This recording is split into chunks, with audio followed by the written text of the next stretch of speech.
Why do I do this to myself?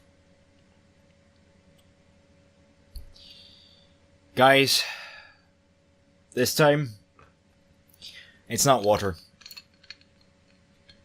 Strap yourselves in.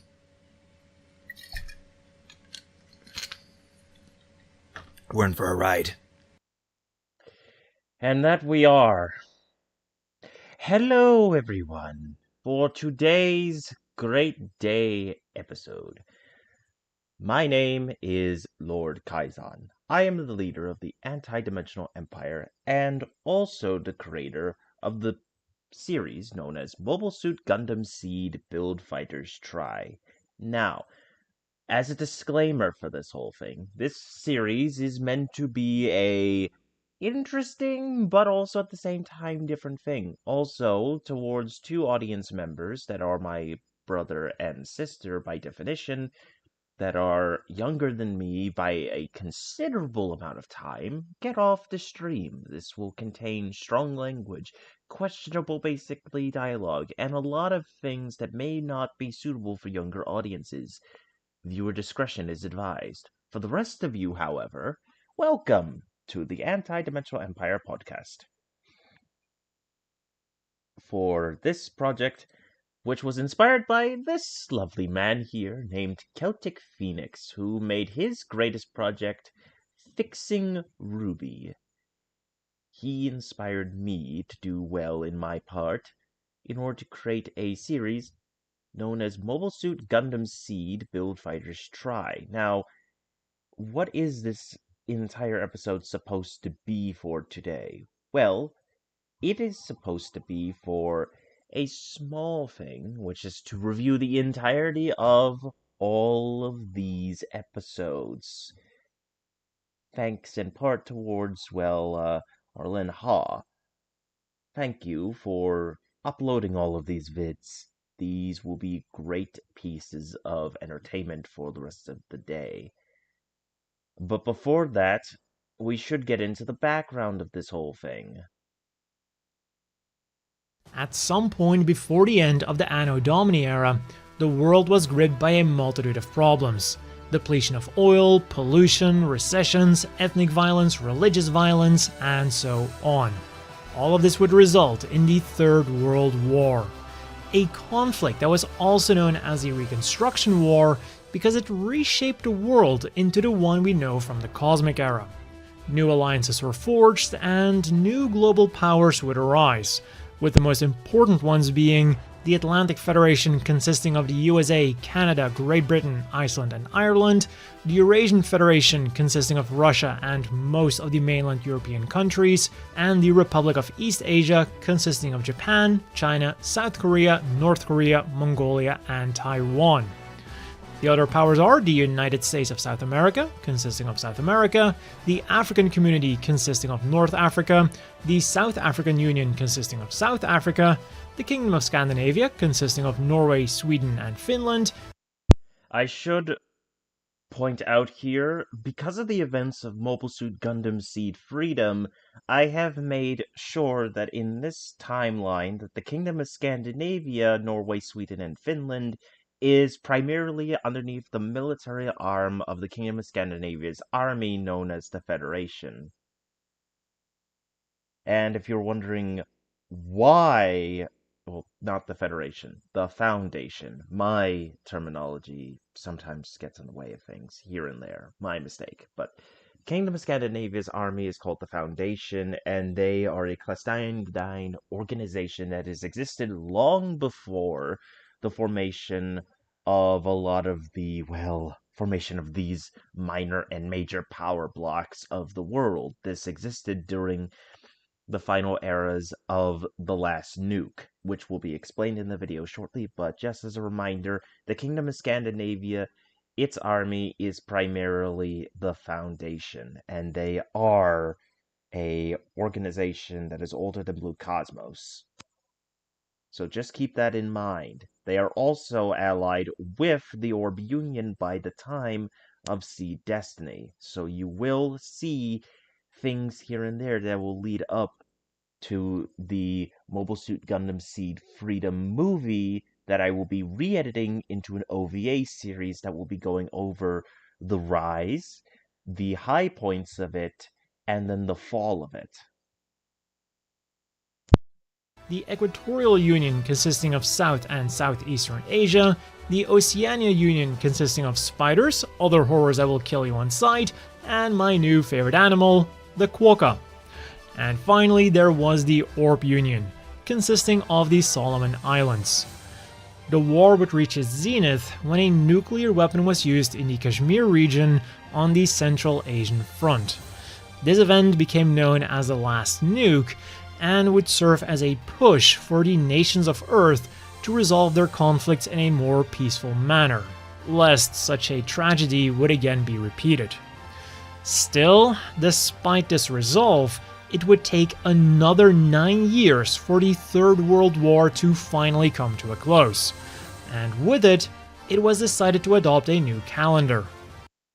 Now, if you're wondering with this whole thing with the Anno Domini counter, I decided to put it in the year of 2050 to make sure that things could actually be a little bit more concise, with the idea that this takes place in the not so distant future, while at the same time being in a place of relative niceness and serenity, while at the same time being, close enough to home to where, like, rising tensions.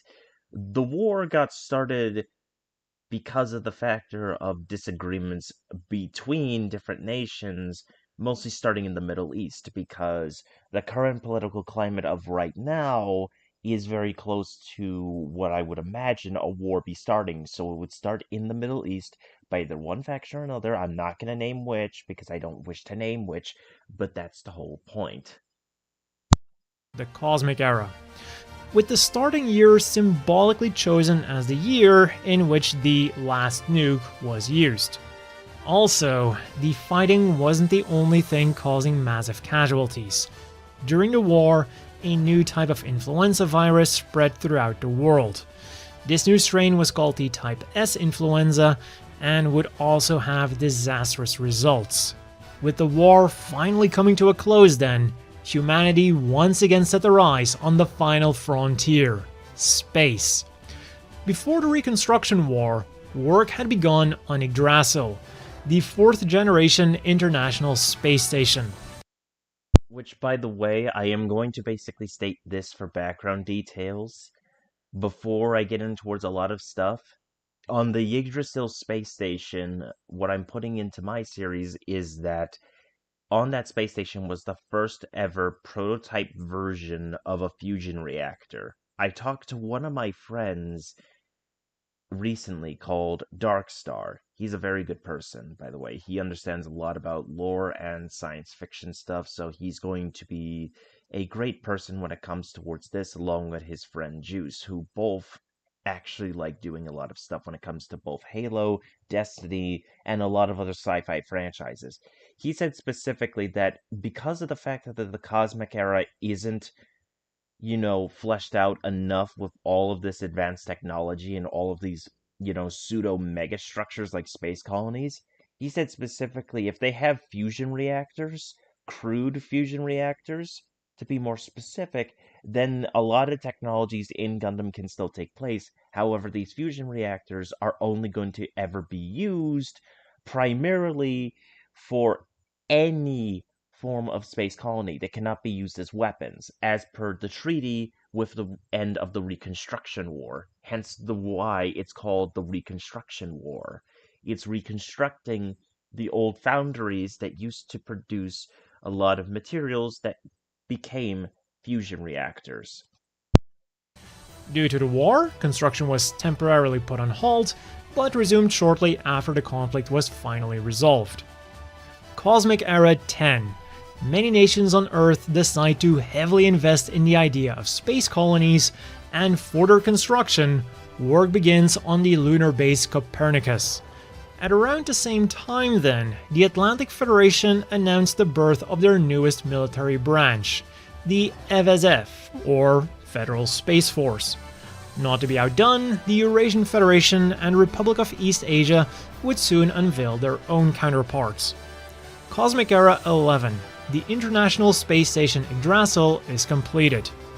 Cosmic Era 12.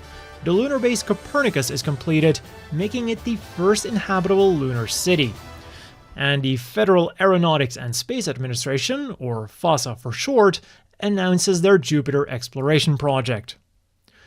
Going back 16 years before Cosmic Era 1 then, George Glenn was born. A seemingly unimportant event at the time, but this child would go on to get his PhD from MIT at the age of 17. He also became a star athlete, winning gold at the Olympics, as well as becoming a famous American football player. And he would even become an ace pilot in the Air Force.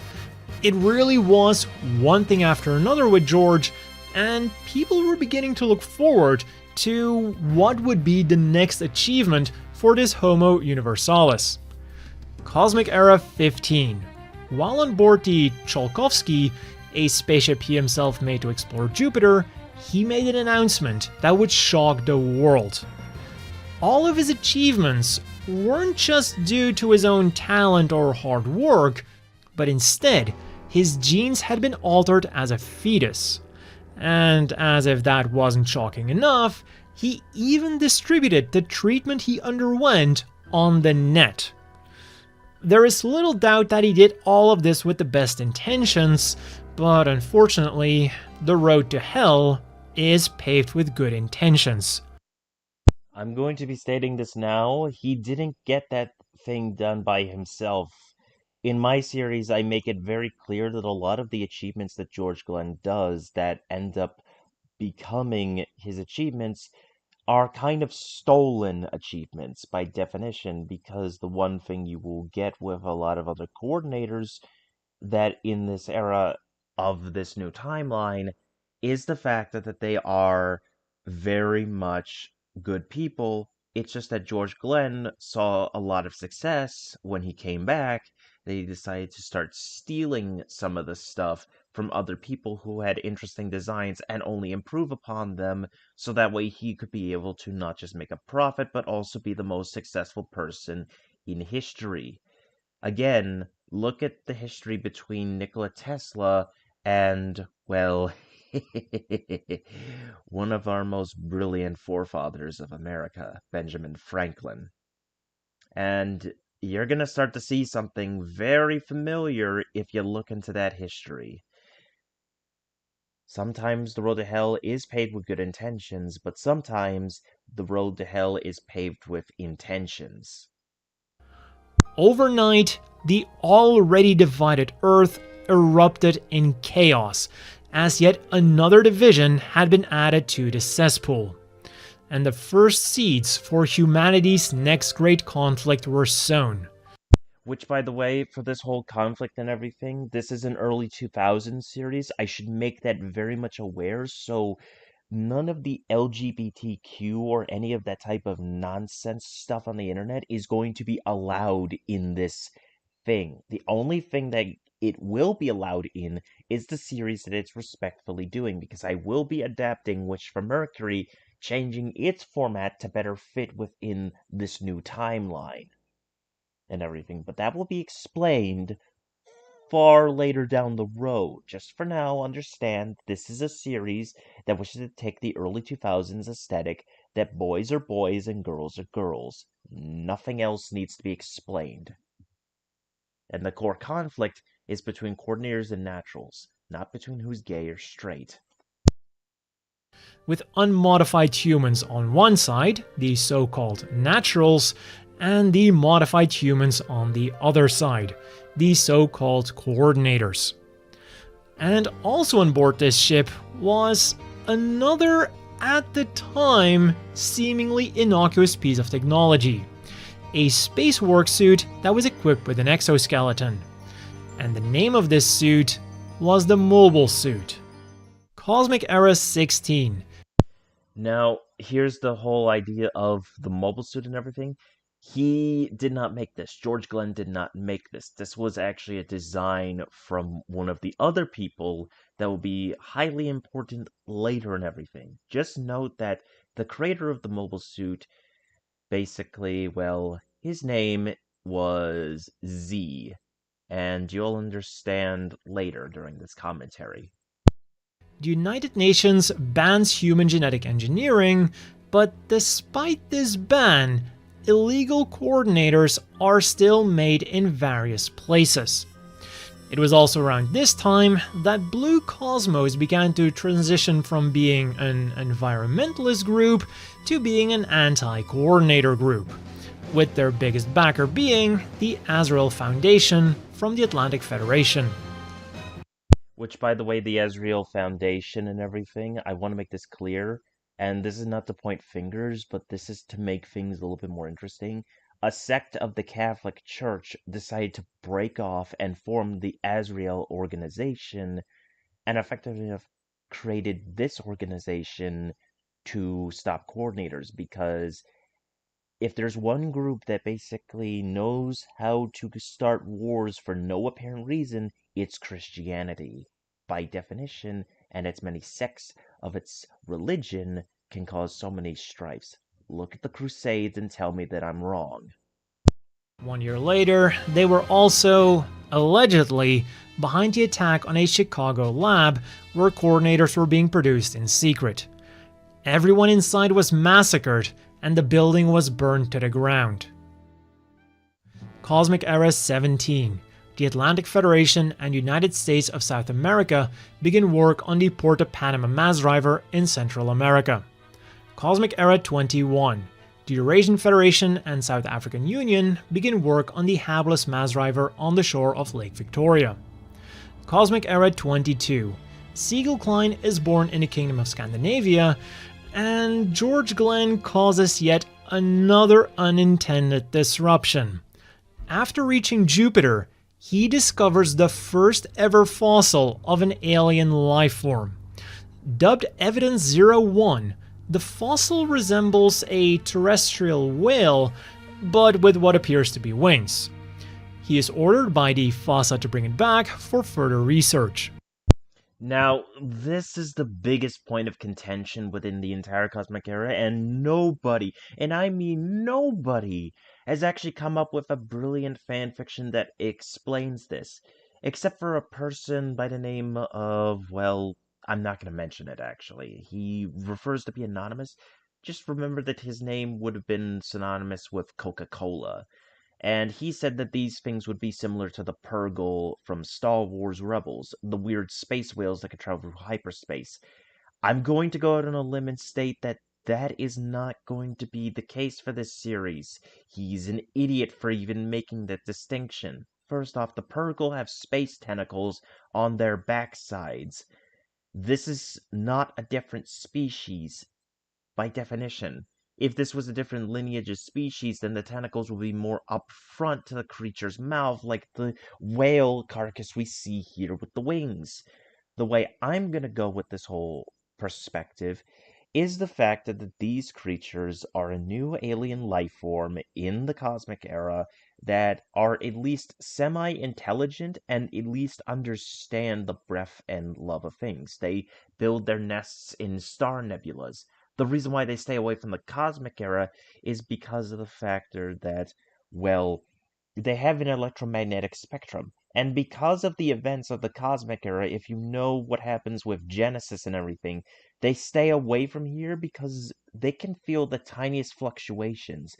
And considering what Genesis uses as its main source of energy, I think it's safe to say that this alien species stays away from the solar system because of the fact that it doesn't want to be, irradiated by worse things than sun cancer.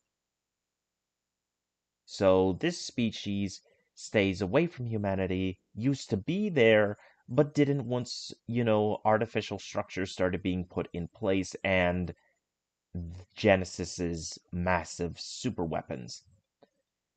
So keep that in mind for any future references to your wondering of why this species hasn't shown up. By the end of the Bloody Valentine conflict at the beginning of, well, the arc of SZ, I will put that in later for anyone else who's wondering, you'll start to see these things crop up more and there will be an arc pertaining to these creatures.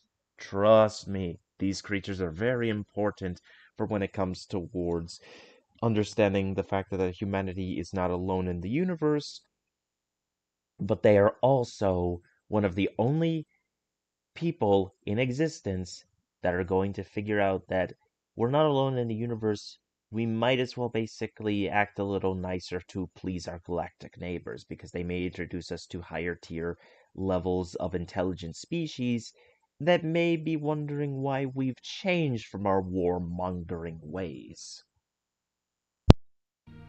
Cosmic Era 23. Patrick Zola is born in the Atlantic Federation. Cosmic Era 29. George Glenn returns to Earth, along with the controversial Evidence 01. It is meticulously studied in the 5th research colony called Zodiac, but they cannot find any evidence of the fossil being faked. They can only conclude that it is a genuine alien species, and in addition to that, they believe that this life form had an intelligence equal or higher than that of a whale. This again caused an uproar amongst the religious hardliners. George Glenn is also detained until they figure out what to do with him, given his very unique situation. Cosmic Era 30. With shifting societal pressures, humanity begins to warm up to the idea of coordinators, and the ban on making them was repealed. The first coordinator boom had begun, and everything seemed to be going great for them. And what also boomed this year were space colonies. Many colonies were being worked on this year, with one of them being the Mendel colony at Lagrange 4.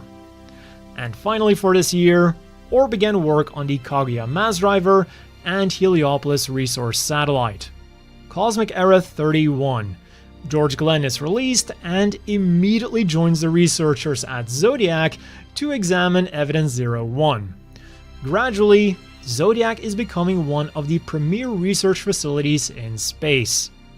Cosmic Era 35. Other nations find out that the Atlantic Federation was building a military base on the moon's Ptolemaeus crater. Despite the Federation's claims that this was merely a police station, but in space, they are internationally condemned for bringing weapons into space. Shortly after this, they unveiled their first mobile armors, prompting the first space arms race. In the same year, the Eurasian Federation would begin construction of their Artemis military base, signaling, truly, the beginning of the militarization of space.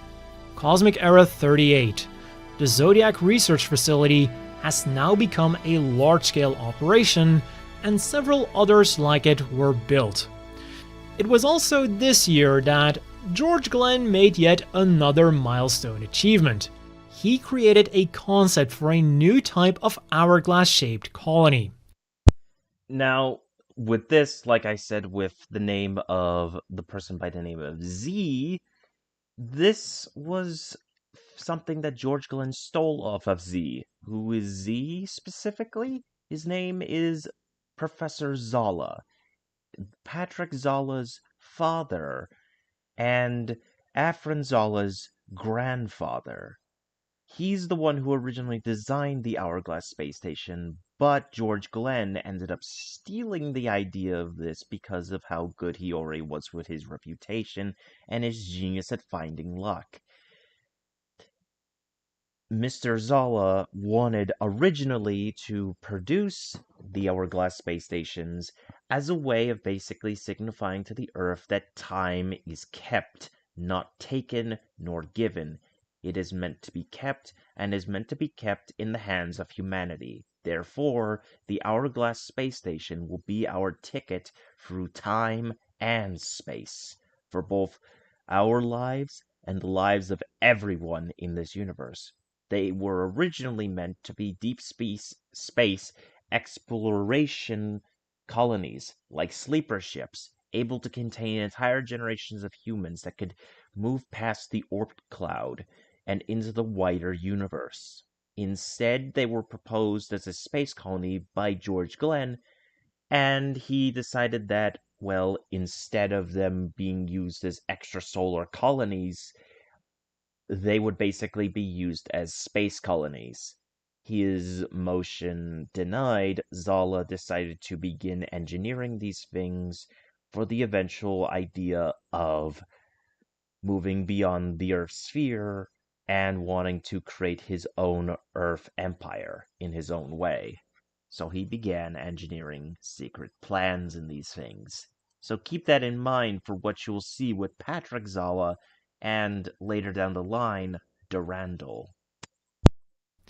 This new colony type is readily accepted, and construction of them quickly begins at Lagrange 5.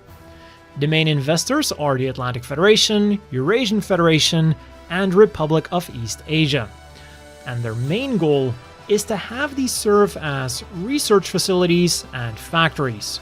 So rather than having their own government, they would be ruled over by said nations, hereafter referred to as the sponsor nations. And as a tool to ensure their subservience, the plants themselves were forbidden from producing their own food. Now, a key thing with this, like I said before, the research that was done on Yggdrasil Station was put into these space colonies, and that research was crude fusion reactors. Fusion reactors that needed a supply of helium-3 that actually came from Jupiter, because I am taking that perspective, again, directly from the Universal Century. There was an energy fleet that did go out and then supplied these colonies. When effective enough, by the time that Zaft breaks away, you'll start to understand why I make the decision to where these things have fusion reactors rather than anything else, because, well, batteries don't really work well for a giant space station with, it could easily be shattered by a single asteroid if it hit the center of the damn thing. Not to mention, these things are also made of tensile material that is wrapped in extra filaments and held in place with small generators that are meant to keep the lights on. So keep this in mind for the future, that these space stations are powered by fusion reactors. If these fusion reactors were somehow miniaturized into being used in weapons of war, who knows what nightmares in this cosmic era could be made by proxy. Making them reliant on those sponsor nations for most of their basic necessities. In the 40s then, the previous coordinator acceptance movement would take a dramatic turn for the worst. With the first illegally made coordinators now in their 20s, they were dramatically outperforming their peers in academics, sports, and just about any other imaginable thing. And with the divide in the capabilities of coordinators versus naturals becoming ever more obvious, anti-coordinator sentiments also soared to an all-time high. It was at this time that anti-coordinator terrorism began in earnest, perpetrated by various extremist religious groups and other racist groups like Blue Cosmos. And these views would not remain restricted to just these groups, and by the mid-50s, Blue Cosmos succeeded in rooting itself within the leadership of both the Atlantic Federation and the Eurasian Federation, two of the most powerful blocs on Earth. Cosmic Era 41. Maruta Azrael is born in the Atlantic Federation, and the first of the so-called second-generation coordinators are born. These are naturally born coordinators from two first-generation coordinator parents, and it is discovered that they did inherit the enhanced genes of their parents. Cosmic Era 43. During the construction of the new colonies at Lagrange 5, Patrick Zala and Siegel Klein meet for the first time. And on November 29th, Mula Flaga is born, the son of Alda Flaga, who is a wealthy politician of the Atlantic Federation. Cosmic Era 44. first 10 colonies of what would later become known as Aprilia City are completed. It was also at this point that they got their new designation, Plant, short for Productive Location Ally on Nexus Technology. Cosmic Era 45. I would also like to say, with the idea of this, that a lot of the plant colonies were actually created from the asteroid field. So, if you ever understand why in Season 2, which you'll be discovering in the near future, why the asteroid field looks a little bit more thin than usual, this is the reason. The Earth made its own asteroid field, made of colonies, which is the reason why the bottom of these actual space stations have craters on the bottom of them, because they're literally taken from asteroids that have been created and sprayed with a solute that allows them to make sure that they hold in their own strength and size. So that way they don't end up leaking atmosphere. The coordinator population exceeds 10 million, and more money is being pumped into the plant project. Their productivity was excellent, and it was even said that there was nothing that couldn't be made in the plants. The only exception, of course, being food, for the aforementioned reasons. Another issue was that for this productivity, only coordinators were allowed in the plants. Something that, combined with anti-coordinator sentiments on Earth, caused a first wave of coordinator migration to those plants. And it was also around this time that anti-coordinator groups began perpetrating terroristic attacks in the plants. And since the plants barely had any weapons, due to design, they lacked the tools to effectively fight back against these terroristic activities. A state of affairs that led to widespread dissatisfaction amongst the citizens of the plants. Meanwhile, on Earth, several nations began creating these so-called combat coordinators in anticipation of a possible future conflict between naturals and coordinators. These humans were bred purely for combat, and to prevent them from defecting to the other side, they were subjected to severe mental conditioning. The program would end up being less than successful, as many did still defect, either to the coordinator side or to various mercenary groups, but rather than stopping, this would only lead them to find more effective ways of creating enhanced humans to fight against the unnatural and monstrous coordinators. Cosmic Era 46. Seeing his own son as inferior, due to the DNA of his mother, Aldaflaga visits the Mendel colony. Since its creation, this place had become known as the Mecca of genetic research, and it was also where GARM R&D was located, one of the leading authorities when it came to all things DNA. Here, Aldaflaga met with the head researcher, Yulin Hibiki, and commissioned him to make a clone of him.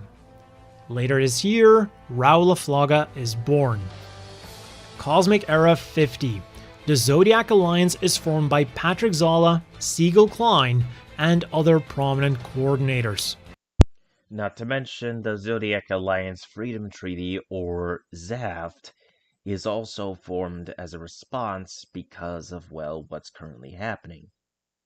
But I digress. The main point of ZAFT is to be the Xeon of this era, but also be wholly different. Now, there is an important distinction here. When the Bloody Valentine conflict begins, I'm going to state this simple factor. More people will be supportive of Patrick Zala than Siegel Klein here. Siegel Klein is basically a way more pacifist Makuve here, while Patrick is basically a very, very stressed man. He is not a Hitler clone. I want to make that clear. He is a stressed individual. Their demands are very simple. Independence for the plants, as well as the right to produce their own food, and the right to self-defense. This movement was welcomed by many coordinators on the plants, but not so much by the sponsor nations. Much to the dismay of many coordinators, they of course suppressed the movement with all of their might.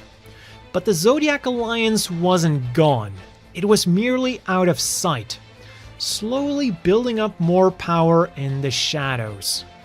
Cosmic Era 53. The Plant Supreme Council is formed, consisting of representatives from each colony, and George Glenn is assassinated by a natural boy. Supposedly, the child killed him because he was frustrated that he wasn't born as a coordinator. But there are many rumors that Blue Cosmos was actually behind the attack. Cosmic Era 54. Dr. Hibiki turns one of his wife's fertilized eggs into a coordinator.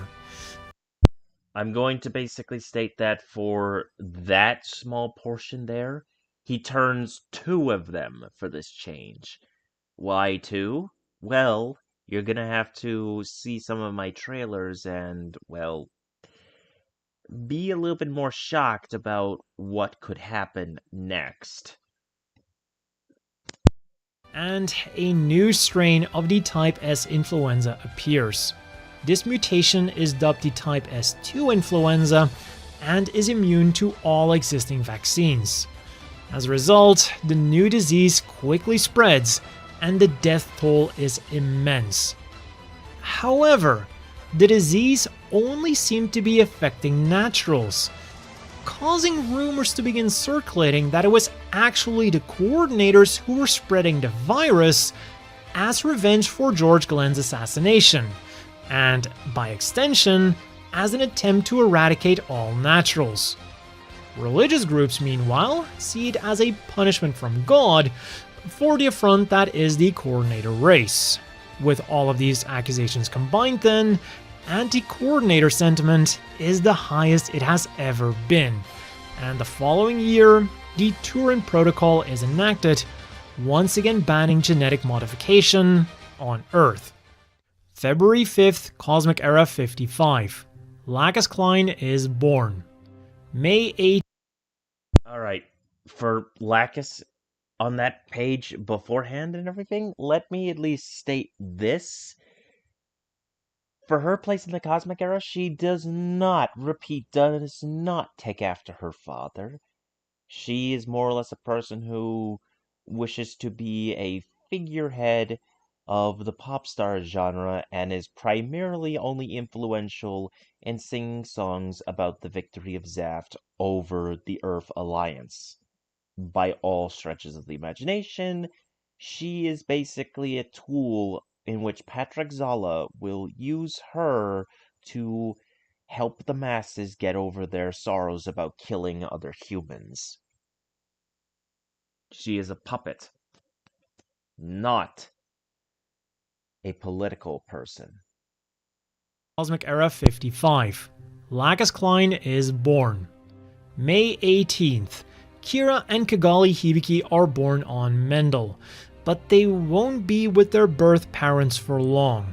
Having caught wind of an upcoming Blue Cosmos terrorist attack, both children are entrusted to the care of their mother's sister, Karidot Yamato. Neither their father, Yulin Hibiki, nor their mother, Via Hibiki, would survive the attack. And because of the rising number of casualties caused by the Type 2 influenza, similar anti-coordinator attacks and riots become commonplace. October 29th, Athron Zala is born, and in one of the plants, Februaria City, coordinator researchers discover a vaccine against the Type 2 influenza. However, even after mass-producing it and supplying it to the Earth, the rumors persisted, and anti-coordinator sentiment remained strong. Because of this, migration of coordinators to the plants now begins in earnest. Cosmic Era 57.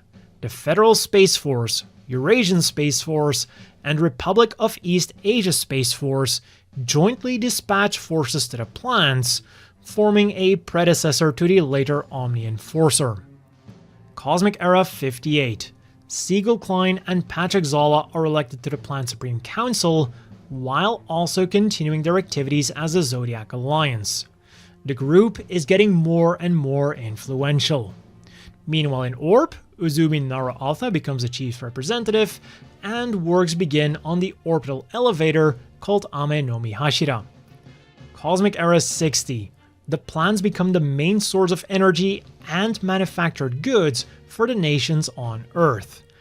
This leads to enormous profits for the sponsor nations, and they would continue to impose increasingly heavy quotas. But at the same time, it also earned them the ire of the other nations, who were increasingly critical of their monopoly. Cosmic Era 61. Patrick Zolla is attacked by an anti-coordinator terrorist group, but survives. Fearing for the safety of his son, he sends Atherin to study abroad in Copernicus City and hides his identity. Here, the boy meets Kira, and the two would quickly become best friends. Cosmic Era 63. Because of a Blue Cosmos terrorist attack, the plant's energy production takes a momentary but severe hit.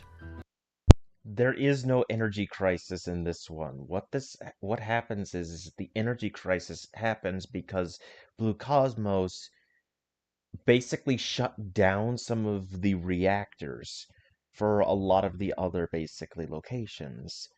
But they primarily shut down one called Junia 7, which is important very soon. They shut that one down so that way defenses could not be raised in time. Now, they shut down these fusion reactors and made sure to constantly have power fluctuations and send some of their agents in there to make sure that these power fluctuations go.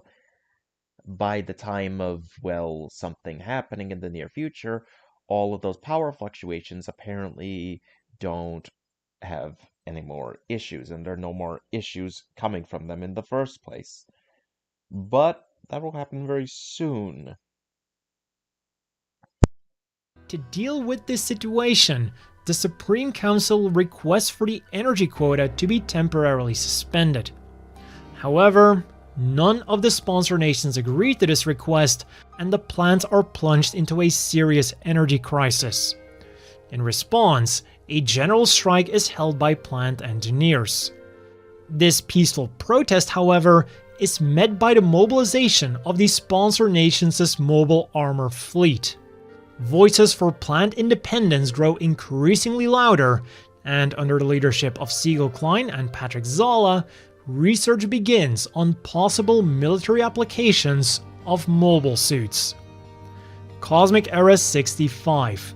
The first prototype for a combat mobile suit was rolled out, and the Zodiac Alliance grows larger both in size and in scope. It was also at this time that they changed their name to the Zodiac Alliance of Freedom Treaty, or ZAFT for short. Cosmic Era 67. The YMF-01B Proto-Jin is rolled out and becomes the first ever combat-ready mobile suit. And a part of Maya City is secretly converted into a factory to begin producing them.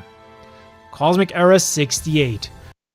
By Cosmic Era 68, also other facilities other than Myas are also formed on Copernicus and a couple extra colonies here and there that are beginning not just mobile suit production, but ship construction as well. Ship construction of the Nazca class battleship carrier and the Eurasia class carrier and support craft. Not to mention, there are also a couple other ships that will be designed for this series, but I will be putting that for the artists, if some could be willing to join for this project. Again, I am just going to say something, and artists like yourselves will be more than willing to join for this project. In the meantime, continuing. Members of ZAFT are now the majority on the Supreme Council, and one of their members, Siegel Klein, is elected as the new chairman. They now begin prioritizing the right to self-govern and trade autonomy. 1 month later, they go public with this new direction at a meeting with the sponsor nations. They do not take kindly to this and again mobilize their fleet. But the plants weren't the only ones bolstering their forces. Blue Cosmos membership swelled to hundreds of thousands, and the persecution of coordinators on Earth only continued to get worse. That is, for the ones still living there, because for understandable reasons, by this time, most had migrated to the plants. In an attempt then to get more supporters in their camp, Chairman Klein secretly went to the United States of South America and the Oceania Union for trade agreements concerning food imports and industrial product exports. The sponsor nations quickly found out about this and were outraged. They demanded Chairman Klein to step down, the Supreme Council to be disbanded, and the plans to give up any and all ideas of independence. When they refused to move on any of these points, the sponsor nations restricted food exports to the plants and even went as far as shooting down a plant-owned cargo fleet that was transporting food from South America to the plants. Hundreds of coordinators died, and this became known as the Mandelbrot incident. Tensions between the plants and the sponsor nations were at an all-time high, and things weren't about to die down this time. In response to the Mandelbrot incident, Patrick Zolla fused ZAFT with the plants' militia, turning them from a mere political pressure group into a fully fledged military force, with mobile suits as their ace in the hole. Now, the main thing with this is that Patrick Zolla gains way more support than he ever thought he did. And because of the fact that he is chosen as the military leader, a lot of people within ZAFT, even the civilian government, actually decide to side with him, to the point to where their children are signed up as early cadets for the new military, which then bolstered by security forces and the already growing recruit numbers, begins the full start of the actual beginnings of the ZAFT military and Patrick Zolla's ascension into, well, a despot. But a despot he may be, he is still a very stressed man who now has a son named Afrin Zolla and his wife, also called Zolla, which I could not figure out the name for that. You'll have to look up in the descriptions for that one. I will have to go back and see here and there, but I am doing this unscripted for this whole thing. So, continuing. He also decides to call Athron back to the plants. Athron then invites Kira to join him, but he chooses to stay at Copernicus for the time being. The two best friends vow to see each other again and say their goodbyes. Given the rapidly deteriorating situation though, the Yamatos also decide that staying at Copernicus isn't the best idea and move to Heliopolis. Also in Cosmic Era 68, an unspecified biohazard incident happens at the Mendel colony, causing many casualties and even GARM R&D as a whole to go bankrupt. The colony is abandoned and then sterilized with a large amount of X-ray radiation. Yes, but by the time of Cosmic Era 71, it is full. The radiation has dissipated because there was a cleanup crew to make sure that it was swept clean and fully abandoned. Why? Because it was, one, attacked long ago, and second, it is abandoned because of the fact that coordinator research here was, well, not very good research. This was more into the eugenics and hybridization of certain things in certainty, along with creating hybrids. However, there was one other person that was evacuated, and that person will be coming up later. Remember how I said that there was two people that were transformed into coordinators? Well, there was three by definition. The two of them are Kiryamato and Kigali Yuli Alpha. However, the third one is a different story. That one will be explained far later down the timeline. still in the Cosmic Era portion of the timeline, but before the events of SZ. So keep that in mind for the future. Rumors float around that Blue Cosmos was somehow involved with the incident, but nothing was ever substantiated. Cosmic Era 69. Chairman Klein orders food to be produced at the plants, and Junius 7 through 10 are converted to agricultural plants, mainly focusing on grain production. When the sponsor nations find out about this, they first try to threaten the plants into submission, but when this gives no results, they again dispatch their fleet. This time, however, things would play out very differently.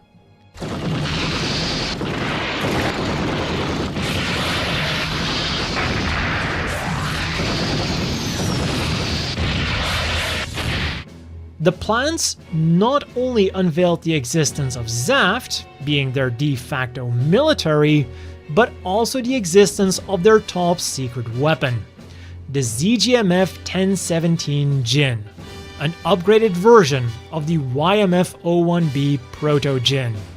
Despite being at an incredible numerical disadvantage, these new mobile suits were able to run circles around the mobile armors of the sponsor nations and completely wiped out their fleet, and even managed to drive them out of plant airspace completely.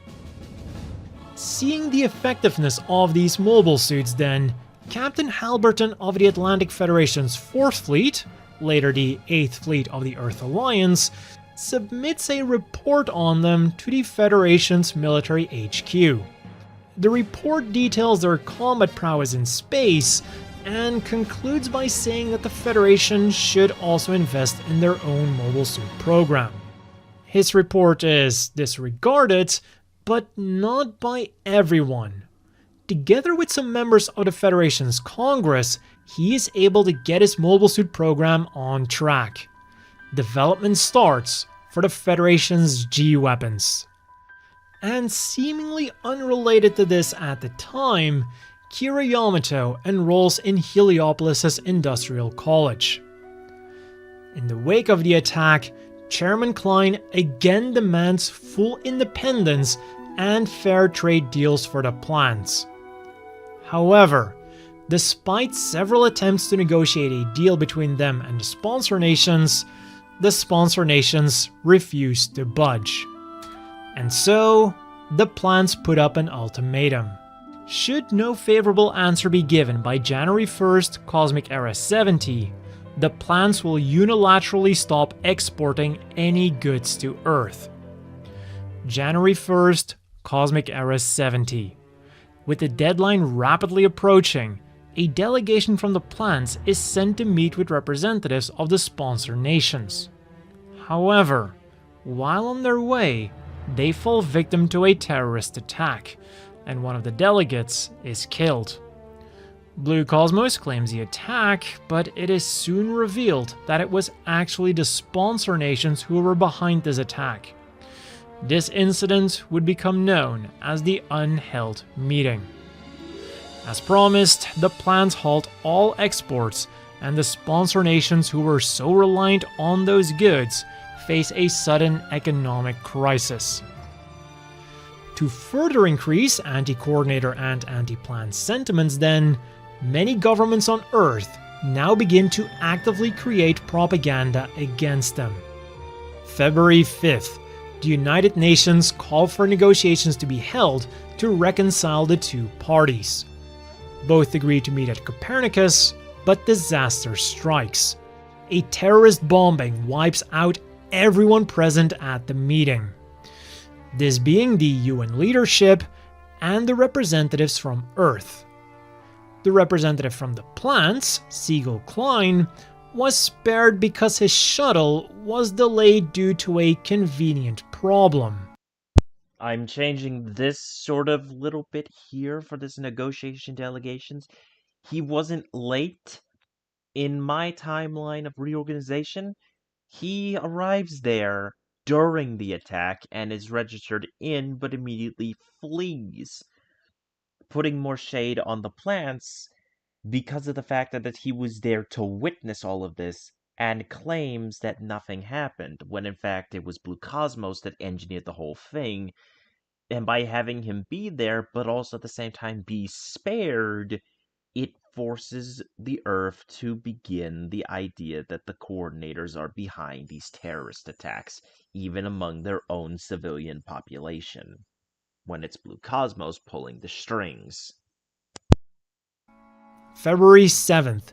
For the Atlantic Federation, the shuttle problem was a bit too convenient, and they accused the plants of being the ones who staged the terrorist attack. They make the Alaska Declaration.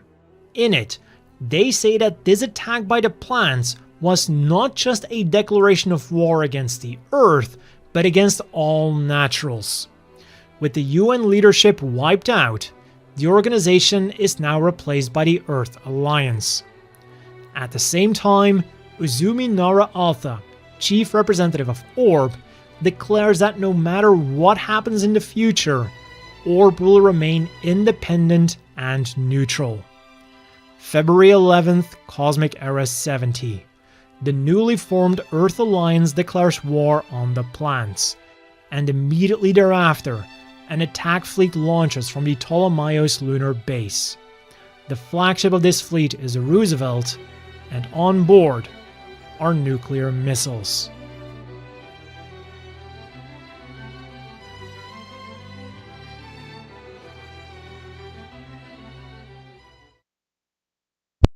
And thus begins the beginning of my series. Now, I'm going to check to see if anyone else finally managed to get online, and no one has come online yet. Damn it.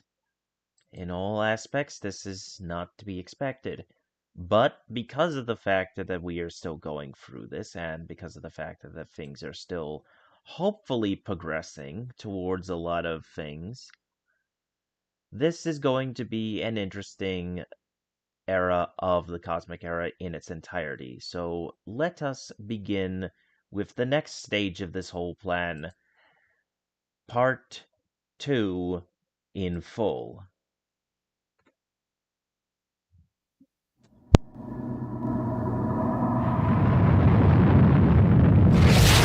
First layer traversed. Decelerate to Mach 4. Trajectory good. 28 seconds until termination of cooling stage.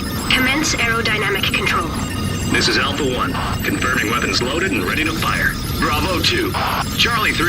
Delta 4. Second layer traversed. We're about to deal a severe blow to those still clinging to the planet's surface. Past layer of turbulence. Decelerating to Mach 0.9. Cooling stage ceased. Attitude good. May fortune smile upon us. Activating program descent coordinates. Okay. Here we go. For Zaft. For Zaft. For Zaft.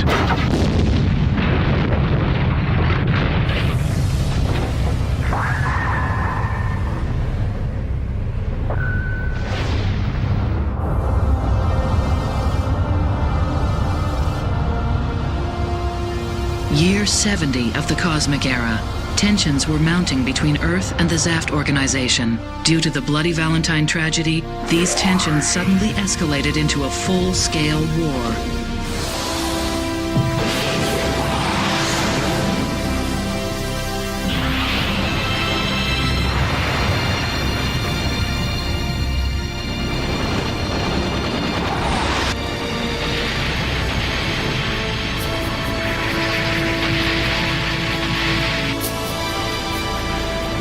It seemed a foregone conclusion that the Earth forces, with its superior numbers, would be victorious.